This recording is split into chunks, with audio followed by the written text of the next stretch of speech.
Hello my friends, and welcome to the last video of BOOKMAS. Thank you so much for hanging out with me for these 24 days. I appreciate you guys being here. I hope after this you have a wonderful Christmas. Today we're ending things on a book haul, although I'll be honest, I have some books that are supposed to be arriving, even actually maybe possibly today or soon. So yeah, these are not really all the books I've purchased, but these are all the ones that have come in. So these are the ones we're going to talk about. I have a couple different piles going on here. We're going to start with the gifted and books I've purchased from Amazon. Then I've got some thrifted books. Then I've got a book outlet order and a kind of an accidental books I didn't order from book outlet as well. Bonus random books, which are not very bonus, but we'll get into that. First of all, I recently was gifted this book. It's Confessions of an Unlikely Pastor's Wife by Donna Leah Dick. I was gifted this by another pastor's wife. It's a fairly short book. It's under 100 pages. They are honest, insightful, and often funny series of confessions from a woman who never expected that she would one day be married to a pastor. And apparently she is ministering in downtown Toronto. So I should read this one soon since it was gifted to me by a friend. I'm looking forward to it. She said it was a really good book, one of her favorites. Then I did share this in a vlog, but I got Soul as Cold as Frost. I'm planning on reading that this month on my little Christmas break. It says, Merry Christmas to all, and to all a good fright. After Helen Bell's eyes are open to see the invisible rhyme folk who drift into our world from a realm called winter, she's compelled to go on the run into their snowy world to avoid being forced to battle in the quarrel of sword and bone, a death sentence for anyone who steps into the arena, with the deranged winter queen whose soul crisped to frost long ago. And this is the first book in the Winter Souls series, and it just has some pretty extras in it. I love when chapters start off on black pages. Really excited to read it, continue the series. Next December we will be starting a different series by her for the indie book club, but I'm excited to start this one. Then for an in-person book club that I am a part of in February, I think this is our book. We're going to be reading or talking about Knowing God by J.I. Packer. I had to spend a little bit more money and get the pretty hardcover version. The paperback was decently expensive. This was more expensive, but Jared and I both want to read it. And I've never read anything by J.I. Packer. I don't think we have any of his books, but I'm excited to read this. While many people know about God, not many people truly know him. It's the modern classic Knowing God. He challenges Christians to the most important pursuit of their lives, to know and be known by God. To help readers begin this pursuit, Packer establishes the importance of theological study of the Lord, examines what the Bible has to say about God and his character, and extols the benefits of knowing him. So it was originally published in 1973. It's pretty thick. The book that we're reading for January is only 120 pages or less than. This one is longer, but I think it'll be really good. And then I had an offer on the Amazon app where if I spent $50, I got a $10 off, a coupon for $10 off, and this was $40 Canadian. So then I was like, well, I guess I gotta buy another book. So I spent another $25 so I could save $10. I'm not sure if the math works for everyone, but the math makes sense for me. So I bought Labyrinth Wolves. I am excited to finish up this duology. I'm so glad that this book also has some kind of extras. I don't 100% know what all of this is. Oh, these are the people from the first book. Okay. I didn't want to look at it too much, but what can I tell you? Quarter Labyrinth has to do with a girl going into a labyrinth in order to really earn her something that was her birthright. And yeah, this book is thicker. Definitely it's thicker than the other one, but I flew through Quarter Labyrinth. I personally like the paperback covers, but she does have alternate hardcover covers. Thankfully, I like the cheaper version for this. So I saved money because I didn't buy the hardcover, and I saved money because I got $10 off. Super excited to own that. Now let's get into my thrifted books. I think I have shared all of these in previous vlogs. There's only 4 books here. So I got Henrik Ibsen, 4 major plays. This has A Doll's House, Ghosts, Hedda Gabler, and The Master Builder. It was just an Oxford World Classics book, and I'm collecting classics in this edition, so it'll go on my shelf. I don't know when I will read it. Not gonna be a major priority unless I hear super good things about it. I also got Don't Waste Your Life by John Piper. I was excited to find this at the thrift store. I do not remember. I do think that I've read this book, but I can't remember. I will tell you what a tragedy is. I will show you how to waste your life. Consider this story from February 1998's Reader's Digest. A couple took early retirement from their jobs in the Northeast 5 years ago, when he was 59 and she was 51. Now they live in Punta Gorda, Florida, where they cruise on their 30-foot trawler playing softball and collecting shells. Picture them before Christ at that great day of judgment. Look, Lord, see my shells. That is a tragedy. God created us to live with a single passion, to joyfully display his supreme excellence in all the spheres of life. The wasted life is the life without this passion. God calls us to pray and think and dream and plan and work, not to be made much of, but to make much of him in every part of our lives. Most people slip by in life without a passion for God. Okay, yeah, so I definitely have not read this. I was thinking of another book by him, I think, which I can't remember what the title was, but yeah, I think this will be good. I'm gonna read it, make my oldest read it. That'll be really good. Then I found, what book number is this? The Last Devil to Die. This would be book 4 in the Thursday Murder Club series. So I own the first 4 now. Interestingly, I owned the first book in this edition. I own the second book in the large print edition. I own the third book in hardcover. So now we're starting it over. So now I've got this. So I need to buy book 5 in large print. I'm just kidding, I'm not gonna do that. I really like hanging out with Joyce and Elizabeth and the gang. So just glad to collect those. This, I've never read any of this series / edition. It's the British Library Crime Classics. I bought some of these from Book Outlet. Maybe once that order comes in, I can tack it onto here, but half of my Book Outlet order is MIA at the moment. This is Death of Mr. Dodsley, a London biblio mystery by John Ferguson. I feel like I've seen Miranda Mills have these editions before. I didn't even read anything on the back. It still has like the price tag on here. A bookshop is a first-rate place for an unobtrusive observation, he continued. So our main character is the owner of a fine secondhand bookshop on the Charing Cross Road. Has been found murdered in the cold hours of the morning. Oh, okay, when was this? This was first published in 1937.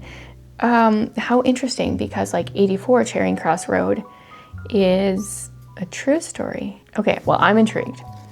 I don't really know anything about it, but definitely excited about it. Okay, Book Outlet. So I ordered an order, and half of it came, or a little bit more than half.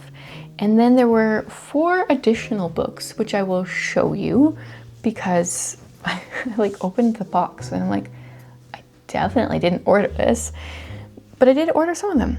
And then the other half of my order, I think it's 4 books, 2 of which are part of the British Library Crime Classics edition.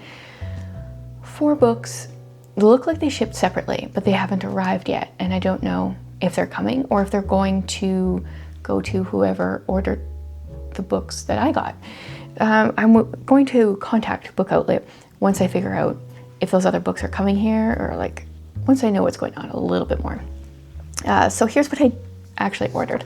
I got Cluedo, The Case of the Dumpleton Diamond. I've heard really good things about Cluedo for kids. Apparently it's better than Myrtle. I'm hoping it's better than the Myrtle Junior, because Ephraim hasn't really enjoyed Myrtle Jr. But just to give you a look, there's like all sorts of puzzles and things. Is it like separate?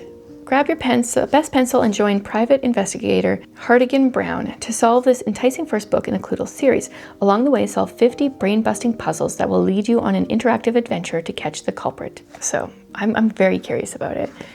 These kinds of clues are like very much the kinds I loved as a kid and even as an adult. So hopefully he enjoys that. It's kind of part of his school, part of math/logic. Then I ordered Myrtle Volume 2. This will be for Reika.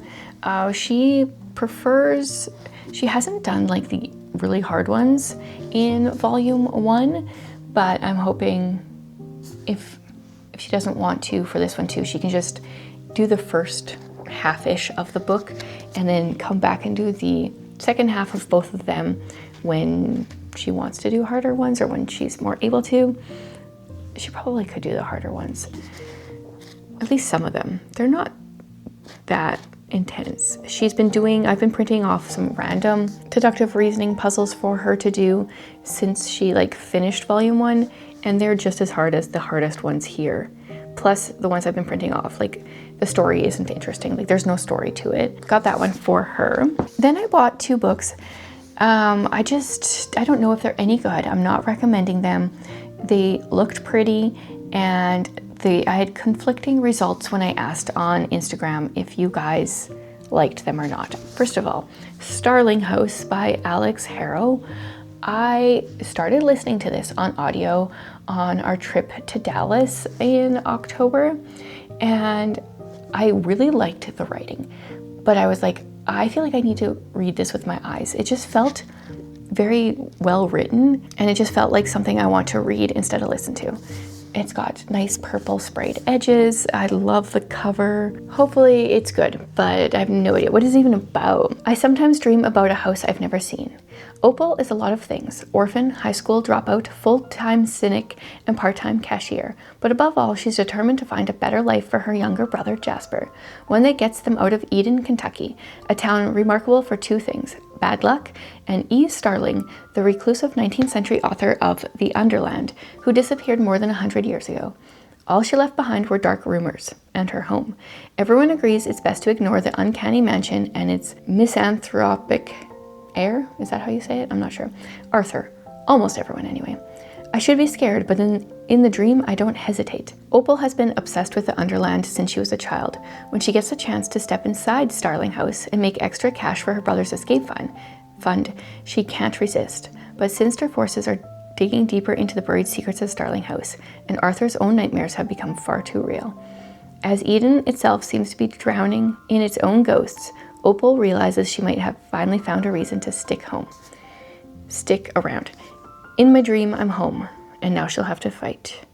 Welcome to Starling House. Enter if you dare. I don't know. And then I got The Courting of Bristol Keats by Mary E. Pearson. I really enjoyed the first book in her one series that I'm blanking on what it's called. The Remnant Chronicles, the first book of that. A Kiss of Deception. This also has sprayed edges that might have influenced it a little bit. After losing both her parents, Bristol Keats and her sisters struggle to stay afloat in their small, quiet town of Bowes Keep. When Bristol begins to receive letters from an aunt she's never heard of who promises she can help, she reluctantly agrees to meet and discovers everything she thought she knew about her family is a lie. Her father might even still be alive, not killed, but kidnapped by terrifying creatures and taken to a whole nother realm, the one he's from. Desperate to save her father and find the truth, Bristol journeys to a land of gods and fae and monsters. Pulled into a dangerous world of magic and intrigue, she makes a deadly bargain with a fae leader. But what she doesn't know is that he's the one who drove her parents to live a life on the run. And he is just as determined as she is to find her father, dead or alive. I just wish books that have like pretty covers also looked cool underneath. If you're not gonna like have a pretty cover underneath, why don't we have more hardcovers that just have like the printed cover on here instead of the dust jacket? I don't quite understand that, but gorgeous book. no idea if it'll be any good. And then I got 2 coloring books from Book Outlet, you guys. Maybe I will get into coloring. We've got Cozy and Calm. This is, oh, that's what it's called, Cozy and Calm. We've got some like fireside vibes going on here. Okay, the cover looks fiery, but the inside isn't as much. I like that they're adult coloring books, but they're not super detailed. So this will be fun to do while listening to an audiobook. And I got another one. I got Snuggly Christmas. This is perfect for now. I didn't even remember which ones I ordered, honestly. So I'm assuming, oh, color test your markers here. It's all sorts of Christmassy pictures. Honestly, my 5-year-old would love this as well. Yeah, so 2 coloring books. And then, so you know, sometimes when you order from Book Outlet, you don't know that a book has sprayed edges. You don't know how large it is. I mean, you could look and measure and stuff. I had no idea that this book was going to be as beautiful as it is. This is Charles Dickens' Christmas Stories. It's huge. It's got beautiful sprayed edges. Look at the inside, the end pages. Yeah, so it's beautiful. It's going to be a little hard to read from because of the size, but you know, sometimes you gotta go through some pain just to have something beautiful. So this includes A Christmas Carol, which I already have, The Chimes, The Cricket on the Hearth, The Battle of Life, and The Haunted Man. Is there a and there is like pictures throughout, so I might read this over the Christmas holidays. Yeah, love it. What a beautiful book. So nice and large too. And we've got Scrooge on the back. Okay, now I thought just for fun, I would show you the 4 books that came in my Book Outlet order that I did not order. This was the first book I saw and I was like, why is that in there?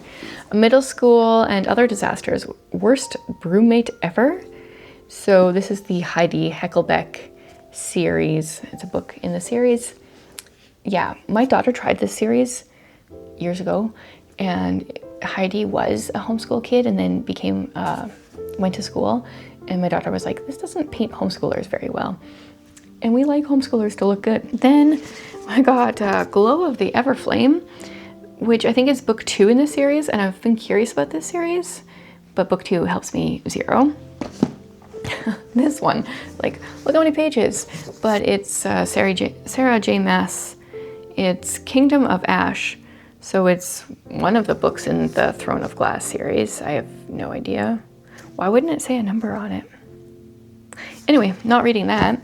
And then this one has a beautiful cover, but it's called Filthy Rich Fae, so probably not very great. I think it's just a fae romantasy, but I do like the cover.